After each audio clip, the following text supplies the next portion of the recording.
Hi നമസ്കാരം.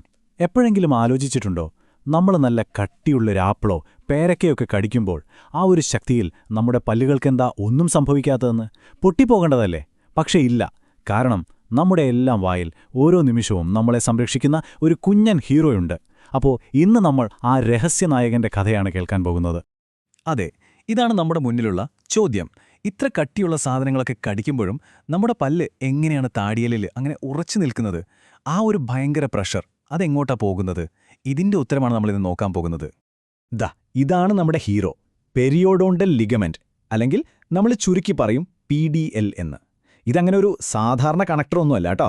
ശരിക്കും പറഞ്ഞാൽ നിങ്ങളുടെ ഓരോ പല്ലിനും വേണ്ടി മാത്രമുള്ള ഒരു പേഴ്സണൽ ഹൈടെക് ഷോക്ക് അബ്സോർബറാണ്. പല്ലിനെയും എല്ലിനെയും തമ്മിൽ ബന്ധിപ്പിക്കുന്ന ജീവനുള്ള ഒരു പാലം. ശരി, അപ്പോൾ നമുക്ക് ഇതിന്റെ ഘടനയിലേക്ക് ഒന്ന് ആഴത്തിൽ ഇറങ്ങിച്ചെല്ലാം.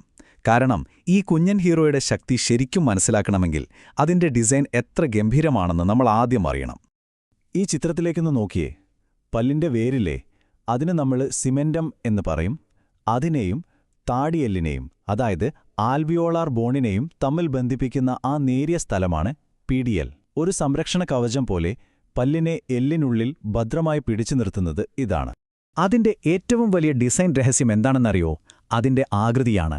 ഒരു മണൽ ഘടികാരത്തിന്റെ ആകൃതി. അതായത് മുകളിലും താഴെയും വീതി കൂടുതലായിരിക്കും, പക്ഷെ നടുക്ക് വരുമ്പോൾ വീതി കുറയും.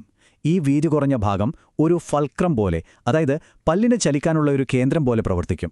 ഒന്ന് ആലോചിച്ചു നോക്കൂ, അതിന്റെ ഏറ്റവും വീതി കുറഞ്ഞ ഭാഗം, അതായത് പല്ലിന്റെ വേരിന്റെ ഏകദേശം നടുവിലായിട്ട് വെറും 0.15 മില്ലിമീറ്ററേ ഉള്ളൂ. ഒരു കടലാസിന്റെ കനം എത്രയുണ്ടോ അത്രയുള്ളൂ. അത്രയ്ക്കും ചെറുതാണെങ്കിലും എത്രത്തോളം കരുത്തുറ്റതാണ് ആ ഡിസൈൻ, അല്ലേ? ഒരു തൂക്കുപാലത്തിന് ഒരുപാട് കേബിളുകൾ താങ്ങായിട്ടുള്ളതുപോലെ ഈ PDLനെ ഉണ്ടാക്കിയിരിക്കുന്നത് പ്രധാനമായും 5 തരം ഫൈബർ ഗ്രൂപ്പുകൾ വെച്ചാണ്. ഓരോ ഗ്രൂപ്പിനും ഓരോ ജോലിയാണ്. ഓരോ ദിശയിൽ നിന്നും വരുന്ന പ്രഷർ നേരിടാൻ വേണ്ടിയുള്ള പ്രത്യേക ഡിസൈനാണ് ഓരോന്നിനും. ഉദാഹരണത്തിന്, നമ്മൾ ചവയ്ക്കുമ്പോൾ വരുന്ന പ്രധാന ശക്തിയെ എല്ലിലേക്ക് മാറ്റുന്നത് ഒബ്ലീക്ക് ഫൈബറുകളാണ്.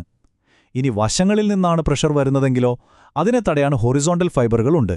ശരിക്കും പറഞ്ഞാൽ ഓരോന്നും ഓരോ എഞ്ചിനീയറിംഗ് അത്ഭുതം തന്നെയാണ്. ഓക്കെ, അപ്പോൾ നമ്മൾ അതിന്റെ ഘടനയൊക്കെ കണ്ടു. ഇനി നമുക്ക് അതിന്റെ ഉള്ളിലേക്കൊന്ന് പോകാം.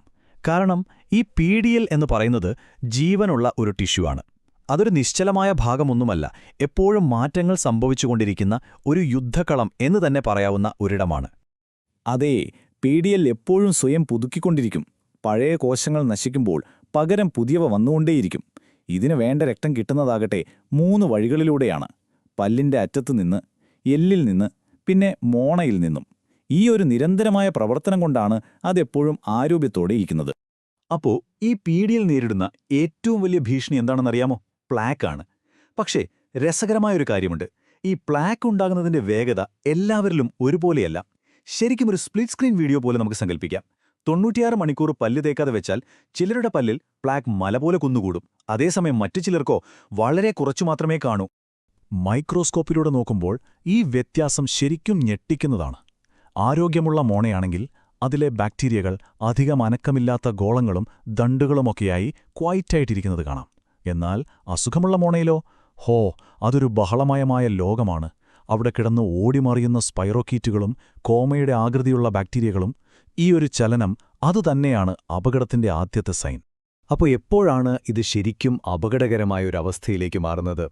എപ്പോഴാണോ ഈ ചലിക്കുന്ന ബാക്ടീരിയകളുടെ എണ്ണം മൊത്തം ബാക്ടീരിയകളുടെ 20% കൂടുന്നത്, ആ നിമിഷം തൊട്ട് ഈ സൂക്ഷ്മാണുക്കളുടെ കൂട്ടം നമ്മുടെ പല്ലിന്റെ നിലനിൽപ്പിന് ഒരു യഥാർത്ഥ ഭീഷണിയായി മാറിക്കഴിഞ്ഞു എന്ന് പറയാം. അപ്പോൾ ഇനിയാണ് ഏറ്റവും പ്രധാനപ്പെട്ട ചോദ്യം. ഒരു വശത്ത് ബാക്ടീരിയകളുടെ ആക്രമണം, മറുവശത്ത് നമ്മൾ ചവയ്ക്കുമ്പോൾ വരുന്ന ആ കനത്ത ഭാരം. ഇത് എങ്ങനെയാണ് ഇത്രയും നേരത്തെ ഒരു ടിഷ്യൂ നേരിടുന്നത്? എന്താണതിന്റെ സൂപ്പർ പവർ? അപ്പോൾ ഇതിന്റെ പിന്നിൽ ഒരൊറ്റ രഹസ്യമല്ല ഉള്ളത്, മറിച്ച് 3 വ്യത്യസ്ത ശാസ്ത്രീയ തത്വങ്ങൾ ഒരുമിച്ച് ചേർന്ന ഒരു ഗംഭീരൻ സിസ്റ്റമാണ്. ഈ 3ഉം കൂടി ചേർന്ന് ഒരു മൾട്ടിലെയർ ഡിഫൻസ് സിസ്റ്റം പോലെയാണ് PDL പ്രവർത്തിക്കുന്നത്. ഒന്നാമത്തേത് ടെൻഷനൽ തിയറി. ഇത് സിമ്പിളാണ്. PDLലെ ഫൈബറുകൾ ആയിരക്കണക്കിന് കുഞ്ഞ കയറുകൾ പോലെയാണെന്ന് വിചാരിക്കുക. നമ്മൾ ഭക്ഷണം കഴിക്കുമ്പോൾ ഈ കയറുകളെല്ലാം കൂടി വലിഞ്ഞു മുറുകും. എന്നിട്ട് ആ ഫോഴ്സിനെ പല്ലിൽ തട്ടാതെ നേരെ എല്ലിലേക്കങ്ങ് കൊടുക്കും. അത്രേ ഉള്ളൂ. ഇനി രണ്ടാമത്തത്, ഇതൊരു ഹൈഡ്രോളിക് സിസ്റ്റം പോലെയാണ് പ്രവർത്തിക്കുന്നത്. നമ്മൾ പെട്ടെന്ന് എന്തെങ്കിലും കടിക്കുമ്പോൾ ഒരു ഷോക്ക് വരുമല്ലോ. ആ സമയത്ത് പീഡിയലിനുള്ളിലെ ദ്രാവകം എല്ലിനകത്തുള്ള ചെറിയ സുഷിരങ്ങളിലൂടെ മജ്ജയിലേക്ക് തള്ളപ്പെടും.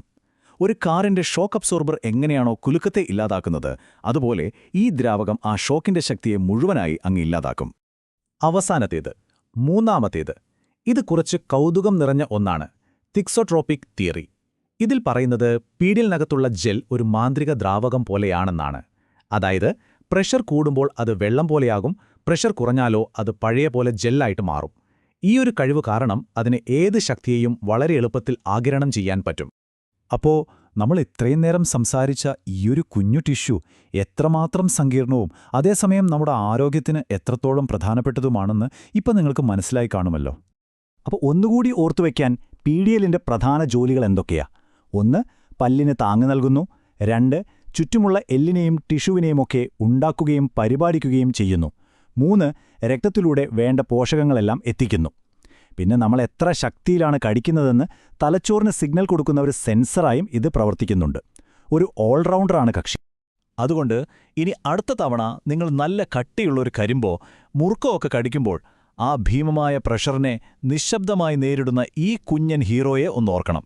ഇത്രയും പ്രധാനപ്പെട്ട ഒരു സിസ്റ്റത്തെ സംരക്ഷിക്കാനുള്ള താക്കോൽ എവിടെയാണെന്നോ? അത് നമ്മുടെയെല്ലാം കയ്യിൽ തന്നെയുണ്ട്: ശരിയായ ദന്തശുചിത്വം.